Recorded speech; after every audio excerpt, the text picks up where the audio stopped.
I am the ghost of shitty mic quality, and I have taken over your room, as you see. Hey, where are you going? Come on, we gotta do this. Oh god, I think we lost another one. Will we be able to have dinner tonight, Daddy? Probably not, son. I mean, I don't see how we could with the economy. It's the way it is. Okay, fine. What do you want? Well, you see, us ghosts, we would like you to play a game. Okay, and what game do you want me to play? The game is called Off. Off? What the fuck is that? Come, sit down now. I think you'll be in for quite a ride. Jesus. What's your guys' problem? Hello, I'm Pause Break Alex, and welcome to Pause Break Reviews, and because of these guys, I guess I'm gonna be reviewing Off today. Whatever that is.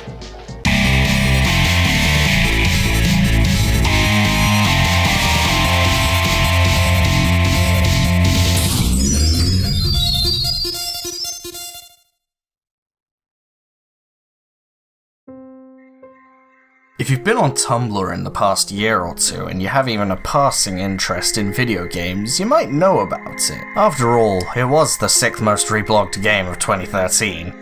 Originally a French freeware JRPG for PCs, Off was translated for English-speaking audiences in 2011 and became a sleeper hit thanks to a translation team from Starmen.net and a small devoted following. While I realise I may have missed the hype train quite badly for this game and have instead taken a sluggish little stroll towards its destination while twiddling my thumbs absent-mindedly, I'm pretty sure the entire fandom also missed the game actually being released train for about 5 years if we're talking about the French version, and 2 if I'm generous and take the translation into account. Nonetheless, after playing through it, I feel I have to talk about Off in some capacity on Pause Break Reviews. In fact, it was definitely one of the most gripping and engaging games I played last year, and I should probably tell you why. Off's narrative starts pretty simple. As the player, you are assigned to a being known only as the Batter, a baseball player-type figure who is on a mission to purify the world by tracking down ghosts, or specters as the game calls them,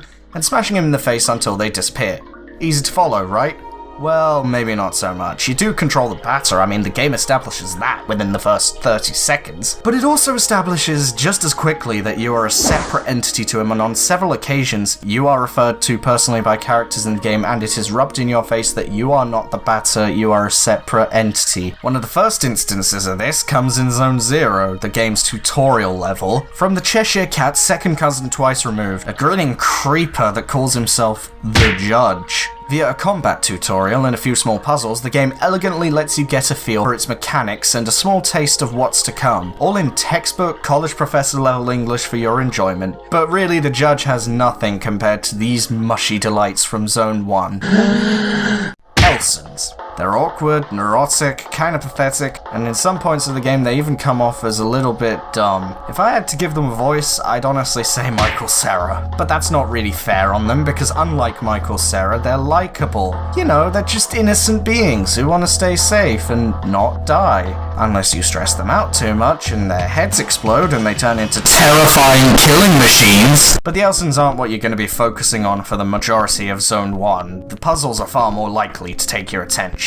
While they're good here, there seems to be a big thematic shift between Zone 0 to 2's challenges and the almost alternate reality game kind of puzzles that populate the second half of the game, especially with the amount of lateral thinking and going back and forth required. I'd usually be happier about this kind of thing, but in Off, the puzzles aren't as well executed as they could have been, and they end up a bit awkward and frustrating if you don't have a walkthrough. Heck, in one instance of Zone 3, it's nearly impossible to figure out the solution on your own, and for the sake of a neat little throwback to Metal Gear Solid 1, was it really worth the risk of turning so many players off the game?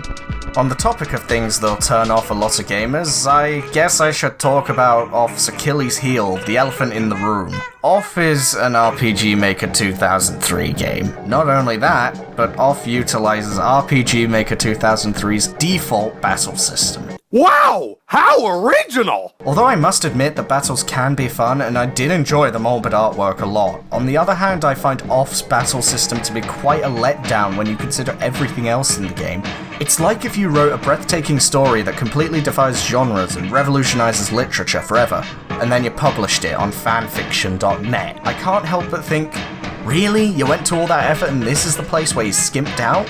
To its credit though, Off does some interesting things with the battle system, and heck, it uses RPG Maker to its benefit, not its detriment. For example, since enemies can attack while you're still selecting options in the menu, it's key for your battle strategies to memorize menu placements and make quick and precise twitch inputs, and by the end of the game I was spending barely any time actually choosing commands. Instead I was just anxiously waiting for the time bar to fill back up. Or, if you'd rather not deal with that, you can put battles into automatic mode and the game will play itself for you. But that does come with one caveat. The AI is quite aggressive, and I've honestly never seen it use a healing item or skill, so you might want to lay off that for bosses. In addition, Off takes a page out of Pokemon's book and forbids you from choosing to run away from battles, deeming it as the coward's option. And this is in effect for the whole game save for a particular instance. Really, the game screws about with a lot of the typical conventions of RPGs. Instead of potions and ethers, you have luck tickets and silver flesh and other demonic meats. Instead of armor, you have symbols and auras. Instead of magic spells and skills, you have competences with strange names, like classical talking, special home run, Gaussian blur, and my favorite, run with dementia. Heck, instead of various party members joining you on your way, you get 3 add-ons. Mysterious, non-sentient, ring-shaped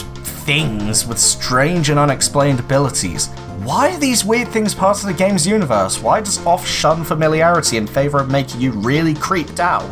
No idea, but it does, and honestly, good on you for doing that, Mortis.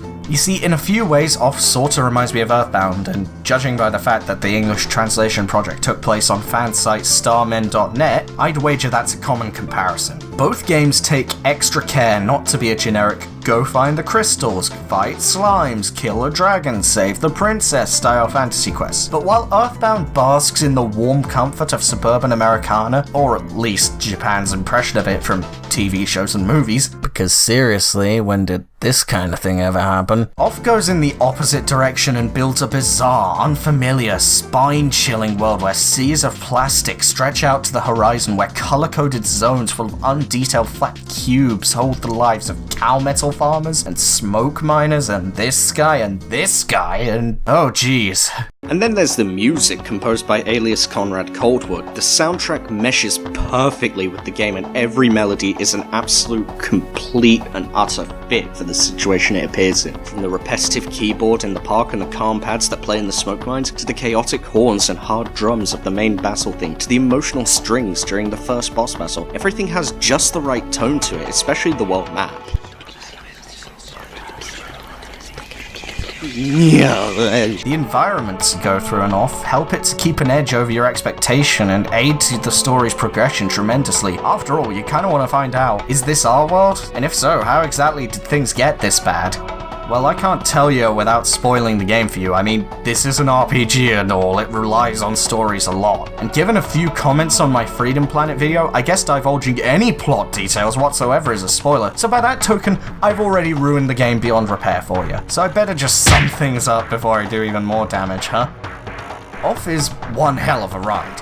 The characters you meet and the environments you go through are totally unique and extremely refreshing for the tired JRPG genre, and I'm pretty sure the plot thickens so much that by the end of the game its atmosphere completely fills your head.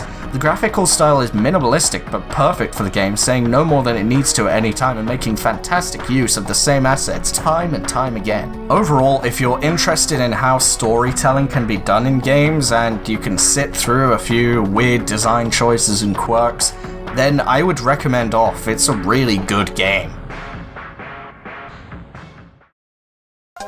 Where were all the other ghosts going, Daddy? It's finally time, son. We can move on to the afterlife now that this game has been reviewed. Come, my child, yes.